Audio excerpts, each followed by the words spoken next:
Hello my lovely Virgos, thank you so much for tuning into this, your July reading for 2017 with me, Lorien. It's an absolute pleasure to bring you these readings every month, and I'm going to be using the Tarot Muka for you, which is basically a very spiritual deck, but I do feel it gives me a very accurate representation of the energies coming through anyway.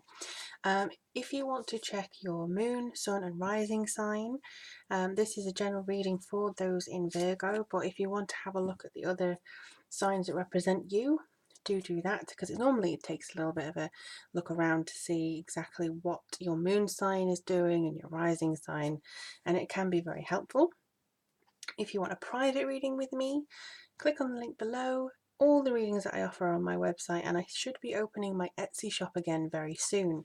I've built up all my supplies and got everything going, so fingers crossed I should be able to do that for you. If you'd also like to get some additional readings, then you can look on Patreon, and it's all the information down below. Okay.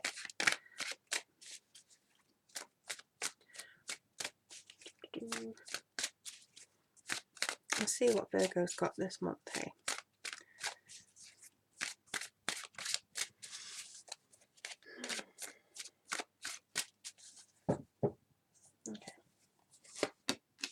Ooh, the Chariot, the Nine of Cups, the Hanged Man, and the Two of Wands. So not bad, Virgo, not bad at all. Okay, and below we have the King of Cups, which is awesome. Let me see if I can just lean these a little bit so you can see all of them. It's a much brighter day today, so the sun's coming through. Whoops. I'm just going to put some sage on. There we are. Alrighty, let's have a look and see what comes up for you.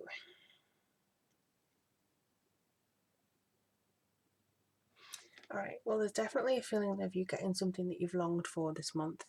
Something that you feel as though you've worked hard for, whether it's recognition or just something like a new beginning, or whatever it is that you feel like you've done. However, let's have a look. Okay, so the main thing is that you are doing this for yourself, and you're not doing it for other people. Whatever it is you've chosen to do, you're doing it for yourself first and foremost. There's nothing that you're doing for other people or blah blah blah. This, whatever you choose to do in July, or whatever you chose to do in June and actually carrying through in July, you chose to do because you wanted to achieve it, if that makes sense. You wanted to connect with it a little bit more. Connect with you, connect with your soul purpose, connect with your soul path. And I do believe that you're going to, at the end of July, maybe be looking with this Two of Wands card, you may be looking to see what exactly you want to achieve in general for many things here. It could be where you want to live, where you want to travel to, things like that. This certainly shows discovery and progress in various different ways. I mean, you've settled the plan. This is the Ace of Wands in the background. You've cemented that down. You've locked that down. This is creation, new job, new purpose, new life force. And now you've got the next stage, a taller stick. You're growing, and you've got the globe of the earth in your hand, and you're saying, right, where do I want to go? Where do I want to be? Now, the universal year one is not always about, you know, changing path of career, changing path of blah blah blah. It's developing a new way of life about yourself as well. So it could be that you're actually looking at this and going, so at the end of July, I think I know what I want to do. I've got this new job, this new family, this new relationship, or I'm just gone out of one, or, you know, whatever it is that you have. And I've got a new concept, a new way of being, a new health regime. What next? Always looking forwards, being very grateful for the presence that you have right now, but always looking forwards, always looking to see what else you can achieve and what else is coming towards you in various ways. This is very important. This is something that you have to keep doing, because otherwise Virgos can get a little bit stuck. Now, I don't know why they're telling me to go reverse, but I'll just obey them. So it's kind of like the Hanged Man. Okay, so maybe when you've taken a new direction, you got what you wish for, you maybe feel like, okay, hey, and now what do I do? It's kind of like do do do do do. I've got it. Yay. Very grateful that I got it. But, okay, what now? And it's that constant thing of like, yeah, you can be very happy settling into your new regime. But I do feel that there's a lot of things coming through for you anyway.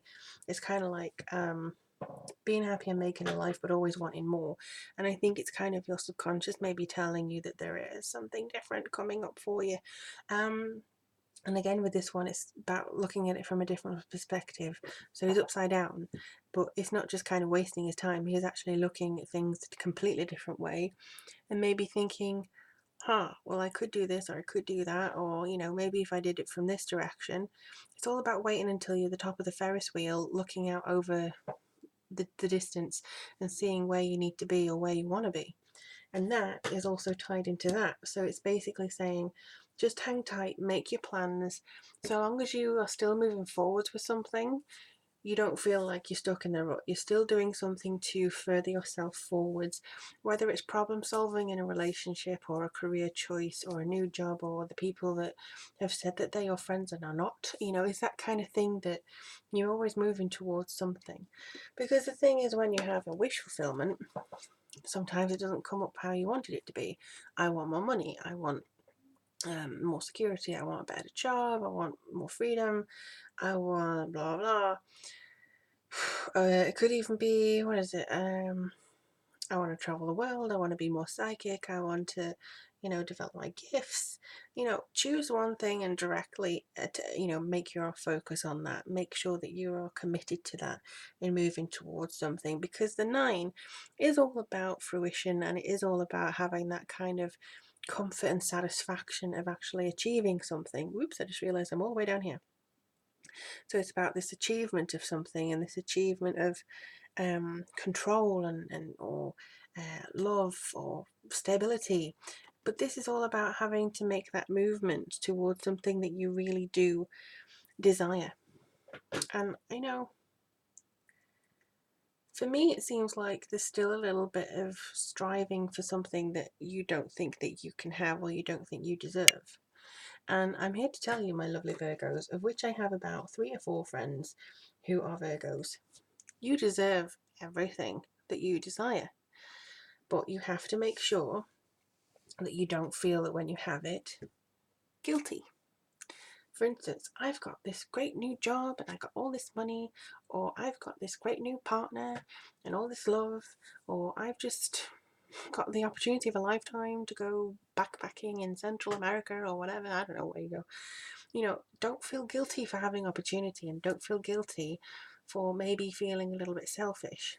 You need to be this month. You need to have that kind of selfish thing around you, and you need to be, because this is requiring you maybe explore a little bit on your own. This thing here, this is kind of saying, all right, so you got this now, Virgo, but maybe you have to kind of look at it a different way. Maybe you have to now see what's coming through for you in this part of the world or with this person or on your own, because I do think that a line has to be drawn. You can't limit yourself because of other people, that's for sure. So if somebody's whinging that, oh, you never spend any time with me, or I never speak to you, or somebody's saying that you're doing this wrong, why aren't you doing it my way, or why aren't you married with babies yet, whatever it is, you don't have to dance to the beat of anybody else's drum. And you certainly don't have to compromise your future for the whimsy of a partner or a spouse or somebody who does not get you or understand you. And I think this is basically saying this is your month. And with here we've got the King of Cups. Now the King of Cups is a very nice person. They are emotionally balanced, and they have a lot of emotion, and they're a guide.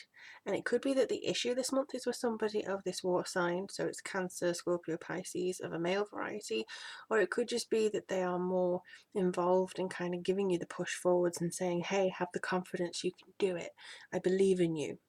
So it could be that. But I honestly feel that there's something that you're missing still, even though you had this wish fulfillment and this progress, undeniable progress, but there's still something like, I want something else, I want something else, I want something else. So just maybe look into your heart. There's meditations, I'm sure, on YouTube somewhere where you ask your heart questions and it answers them And you can be surprised. Like, one of my friends, she's not a Virgo, but she said that she did this heart meditation, and she asked her heart, what do you want? What do you want to make yourself happy? What do you want to make you happy, heart? And he said, I don't want to be here anymore. I don't want to live here anymore. And she was like, oh, she was very shocked because she thought that was where she was going to live forever. So maybe you have to ask yourself some tough questions and accept the answers that are coming through. So let's have a look at what the runes have to say, my lovely, lovely Virgos. As you know, I select these with my eyes closed. I apologise in advance if I fumble them.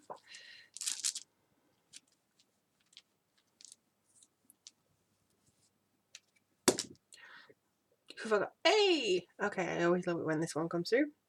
Freya's rune. So this is Fehu. This is money, hope, luck, success, and happiness. Fehu is here to tell you that you've got this. Fehu is also a warrior woman, so it could be to do with actually getting your warrior on, your divine feminine, and kicking some ass and taking some names, basically. I think that you need to commend yourself on the efforts that you've had and the struggles and trials and everything that you've had recently, because if I know anything, it's that you've had to endure. You had to endure something, whether it's bad bosses or just waiting for that opportunity to come through or something to sign off on it. I don't know. But interestingly, Fehu as well is, representative of Freya, and Freya actually has a chariot, so you have a chariot here. And this is all about direction, making sure that your head and your heart are in unison. Sometimes you have to make tough decisions, but I do think that you'll be able to be savvy enough to understand what is beneficial for you most of all. Okay, they're still going on about this person, this mother, father, whatever. It's going to try and guilt you out of something. And I feel, spouse or whatever, I feel that you have to say no to them. Like, again, it can be very difficult to do that. But if they're trying to drag you back and say, no, stay with me, please do what I need and be in my particular blah, blah, blah. If they're doing all that, you're going to grow to resent them if you stay and actually go, okay, you're going to look back and go, why didn't I do that? Why didn't I do that when I wanted to do it? Why am I stuck here? Just because you can be happy and I can sit here, because you're not making any sacrifices for me. You're not doing anything for me. Why should I? Sometimes it's like, oh, well, you should love everybody and blah, blah, blah. Yes, but in my doctrine, in my particular area of witchcraft, you do help others. You do no harm unless they do harm first. And you make sure that everything that you can do is positive. But you cannot do positive for other people if your own house, if your own being, if your own soul is a mess. So self-care first. If you want to be of use to people, you have to do what you need to do and what your soul's calling out to do. So I'll get off my little soapbox now. But I do wish you all the very best of luck, Virgos, for July. Let me know and see in the comments below what you have planned, maybe, or if this resonated with you. Again, check out your sun, moon, rising sign for a comprehensive, even your Venus sign for the love relationships. And if you want a private reading with me or appointment with me, just click the link below. You can get all the readings on there, and I'll look forward to reading for you soon in August. But take care, and I will love you and leave you and wish you all the very best for July.